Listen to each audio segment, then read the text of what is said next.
E o assunto inteligência artificial e fotografia segue dando trabalho, dando polêmica, gerando notícias. E esse é bem recente, está repercutindo com muita força nas redes sociais, na internet, em várias matérias de sites importantes do mundo todo, aqui na América Latina, na Europa, Estados Unidos. O que aconteceu?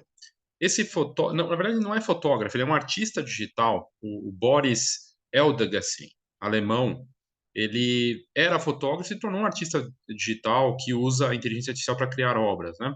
E ele participou com uma imagem que eu já vou mostrar aqui da importante, uma das mais importantes competições de fotografia do mundo, Sony World Photography Awards. E o resultado disso é polêmica forte, por quê? Ele participou com essa foto e a gente está vivendo a história, né, desse momento acelerado da inteligência artificial. Então é a primeira vez que uma obra com inteligência artificial ganha um prestigiado prêmio de fotografia como o Sony World Photography Awards. Mas calma, porque tem mais polêmica.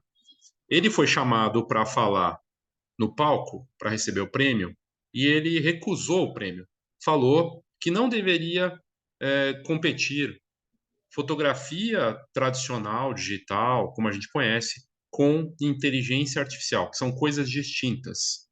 E ainda assim, a foto dele estava exposta, a foto, né, a obra dele estava exposta na galeria Somerset House de Londres. Ela foi retirada, o prêmio foi retirado, mas ele deu a primeira palavra. Ele disse: "Eu não quero receber esse prêmio." E o assunto causou. Está aqui a obra dele, essa é a foto. Isso aqui é um dos sites que falou do assunto, Fotolari, fez uma boa matéria sobre esse assunto lá fora. E a imagem, algumas pessoas falaram, é fácil de acusar, né? Depois que saiu, é aquela história. Meu pai falava sempre: engenheiro de obra pronta é o que mais tem, né? Gente para criticar, é muito fácil criticar, porque, aqui só fazendo um parênteses, né? É fácil criticar quando a coisa já aconteceu. Porque, por exemplo, acusaram o júri, né? Falaram, o júri aí do prêmio não foi competente de identificar que não era fotografia, né? E, e aí algumas pessoas falam, olha a mão da moça ali, não é normal, né? Os dedos, não sei, né? Será? Tudo bem, é um especialista, mas enfim, abre espaço para esse tipo de coisa. E isso vai ser cada vez mais frequente. Tanto é verdade que a gente está falando de um dos prêmios mais importantes do mundo. Certamente é um dos 5 prêmios mais importantes do mundo. E ele deixou passar, era categoria aberta, coisa e tal. E ele já trabalhava com arte digital, né, com inteligência artificial. Eu gostei muito da obra, né? E aí ele mesmo traz a visão dele é que não é fotografia, né? Então, uh, e aí o que está acontecendo é as pessoas falando que, primeiro, que não conheciam o trabalho dele e que o júri fracassou no sentido de identificar a imagem. E aí o que a matéria aqui traz é os concursos de fotografia daqui para frente estão preparados para lidar com a inteligência artificial, sendo que ela replica estilos de fotógrafos famosos, como a gente já viu aqui, como ela consegue ser cada vez mais realista.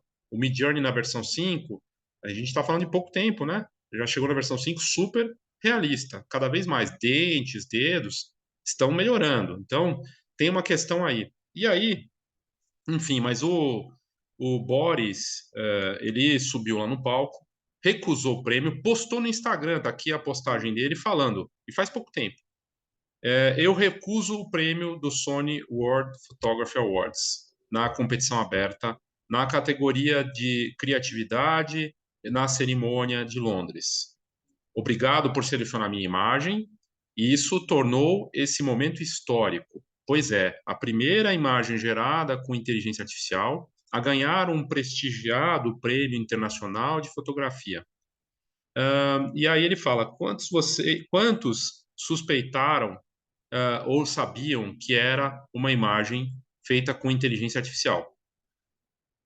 Alguma coisa nela não parece normal, não é mesmo? Ele está questionando. E aí ele continua. Fotos feitas com fotografia, né, fotos tradicionais e imagens com inteligência artificial não deveriam competir num prêmio como esse. Deveria ter categorias diferentes, distintas. Inteligência artificial, diz ele, e olha que é um artista que atua nessa área, não é fotografia. Então, eu não posso aceitar o prêmio.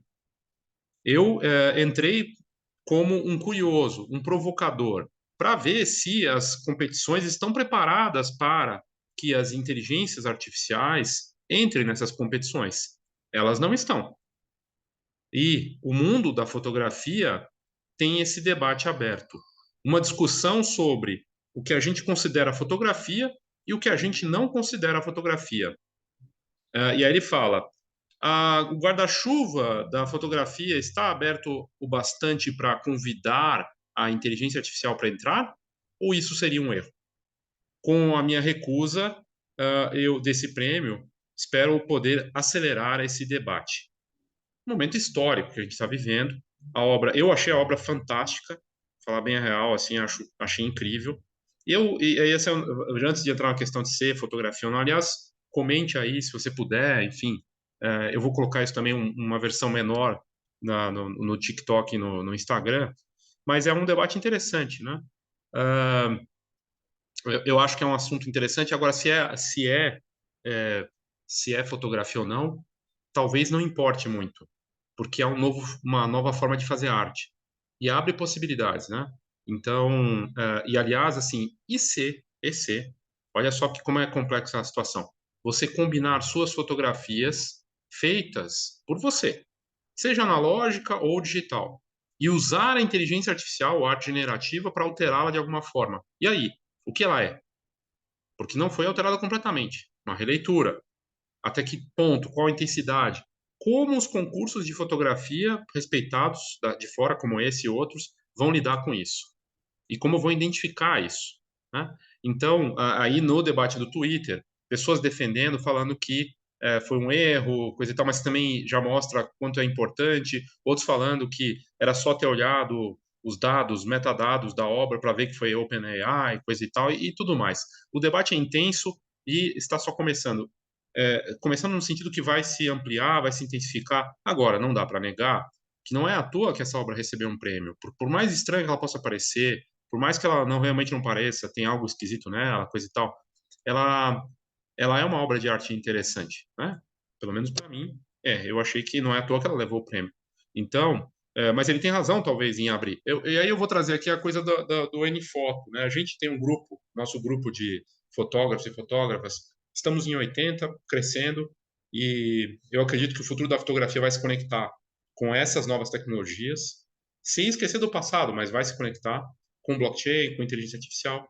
E nós temos duas coleções. Uma coleção de fotografias artísticas, em que entra ali foto blockchain, fotografias, por exemplo, foto de rua, foto de paisagem, foto de planta, de flor, de arte, feita com fotografia digital, que é convertida em blockchain, que nada mais é que um ativo digital único, né, alguma coisa autenticada ali, que ela tem procedência, tem posse, autenticação. Criamos uma outra coleção, que nós vamos começar a divulgar com mais força agora, né? Tinha a coleção Nano mais N-Foto, a gente acabou, ficou encavalado isso, então agora está terminando, vai ter a última entrevista com essa coleção da Nano, né, que é uma parceria, e a gente vai começar a falar mais da coleção N-Foto. Tem uma coleção de inteligência artificial, em que os nossos membros, já desde o ano passado, estão explorando isso. E a inteligência artificial tem 10 anos. Ela está com mais força e intensidade na fotografia agora porque ela chegou nesse ponto. Tem os prompts, os geradores de imagem a partir de texto, e vai se intensificar. Porque a gente nem está falando de celular nisso, como é que está. Então, assim, se eu participar de uma competição de fotografia de smartphone, fizer uma foto da Lua usando o Samsung S23, e ele tem inteligência artificial no algoritmo, ele pega e faz alguma coisa lá, eu posso ganhar um prêmio? Porque alterou a foto da Lua. Ele mudou, ele mexeu, mas eu fiz a foto. A foto existe, mas ela foi alterada. É um debate que vai transformando. E assim, ninguém vai esperar, a tecnologia não vai esperar as coisas acontecerem, esperar a vontade das pessoas. E entra um debate que muita gente trouxe até no grupo também, do NFoto, da ética, que é uma questão que até eu trouxe aqui recentemente da Annie Leibovitz, posicionamento, do debate que usaram ela como exemplo, não era bom, coisa aí eu falei de posicionamento, e as pessoas falam, mas você está falando disso, mas é a questão ética, né? De você deixar uma pessoa entrar no seu estúdio, trabalhar com você, você escolher se ela for gay, você não vai trabalhar para ela, né? As pessoas falam de ética ou de coisas de consciência, do lado humano, coisa e tal. No debate da inteligência artificial, a ética entra com mais força ainda, né? Porque é, você participar de um concurso, seja com inteligência artificial mesmo, replicando o estilo do Cartier-Bresson, misturando com o Avedon, ou sei lá quem, misturando o Araquém Alcântara com o Sebastião Salgado e com seu estilo. Pode ou não? É ético ou não é ético? E aí como é que fica? Então abre-se um debate muito interessante e necessário, mas, de novo, isso não vai controlar o uso dessas ferramentas para o bem e para o mal. E está só começando. E vai ter uma intensidade ainda maior daqui para frente. E, de novo, está afetando em todas as áreas da fotografia, vai afetar mais. As pessoas falam, mas a inteligência artificial não faz parte da minha vida. Ela usa smartphone, que tem inteligência artificial, ela usa Instagram, que é algoritmo total, assim, cada vez mais, o TikTok. Eu acho engraçado a pessoa achar que a inteligência artificial não faz parte de alguma forma. O Photoshop tem e outros recursos. Então, vai estar mais presente, só que mais ainda sofisticado e vai trazer questões para o marketing, para a arte, para a tecnologia, para a colaboração, para os negócios e tudo mais. E é uma questão de saber acompanhar e se adaptar. Mas esse debate é interessante, válido, e eu achei bacana trazer aqui, ok? Então é isso, obrigado e até a próxima.